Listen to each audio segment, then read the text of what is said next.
মুসা নবী এমন একজন নবী যে তার সাথে আল্লাহ রাব্বুল আলামিনের অনেক চমৎকার চমৎকার ঘটনা রয়েছে। তার জীবনে অনেক সুন্দর সুন্দর ঘটনা পাওয়া যায়। একদিন মুসা আলাইহিস সালাম আল্লাহকে বললেন, হে আল্লাহ, এই জামানার মধ্যে সবচেয়ে গুনাহগার বান্দা কে, আমি তাকে দেখতে চাই।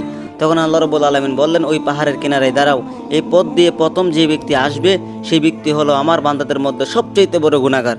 মুসা আলাইহিস সালাম দাঁড়িয়ে আছেন, হঠাৎ করে দেখলো একজন কাটুরে তার হাতে একটা বাচ্চাকে নিয়ে সে পাহাড়ের দিকে উঠতেছে। আল্লাহ রাব্বুল আলামিন বললেন, এটাই হলো সবচেয়ে বড় গুনাহগার বান্দা। তখন ওই ব্যক্তি তার বাচ্চাকে নিয়ে পাহাড়ের উপর উঠে গেল।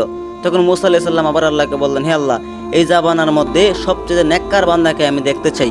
তখন আল্লাহ রাব্বুল আলামিন বললেন, তুমি এখানে দাঁড়াও, এই পথ দিয়ে সবার শেষে যে ব্যক্তি আসবে সেটাই হলো আমার বান্দাদের মধ্যে সবচেয়ে নেককার বান্দা, আমার প্রিয় বান্দা। তখন মুসা আলাইহিস সালাম দাঁড়িয়ে আছেন, হঠাৎ করে দেখলেন সবার শেষে যে ব্যক্তি এসেছে এটা হলো ওই ব্যক্তি প্রথম যে ব্যক্তি গিয়েছিল।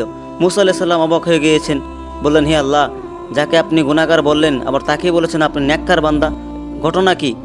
তখন মুসা আলাইহিস সালামকে আল্লাহ রাব্বুল আলামিন বললেন, মুসা, তাহলে ঘটনা শোনো। ওই কাটরের ছেলে ওই কাটুরেকে প্রশ্ন করলো, বাবা, গাছের চাইতে বড় কি আর কিছু আছে? তখন ওই কাটুরে বলল, হ্যাঁ, গাছের চাইতে বড় হলো পাহাড়।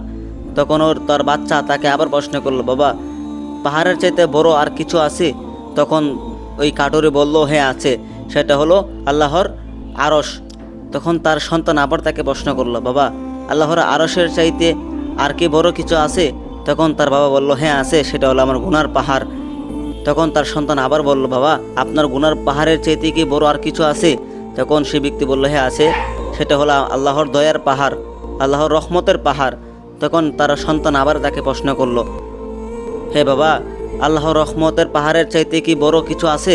তখন সেই ব্যক্তি সেই কাটরে বলল, না, আল্লাহর দয়ার চাইতে আর কিছু বড় নেই, আল্লাহর দয়া হলো সবচেয়ে বড়, আল্লাহর দয়া হলো সবচেয়ে উচ্চ। তখন এই ঘটনা শুনে আল্লাহ রাব্বুল আলামিন খুশি হয়ে তার জীবনের সমস্ত গুনাহ মাফ করে দিয়ে এই জামানার সবচেয়ে নেককার বান্দা হিসেবে কবুল করে নিয়েছেন।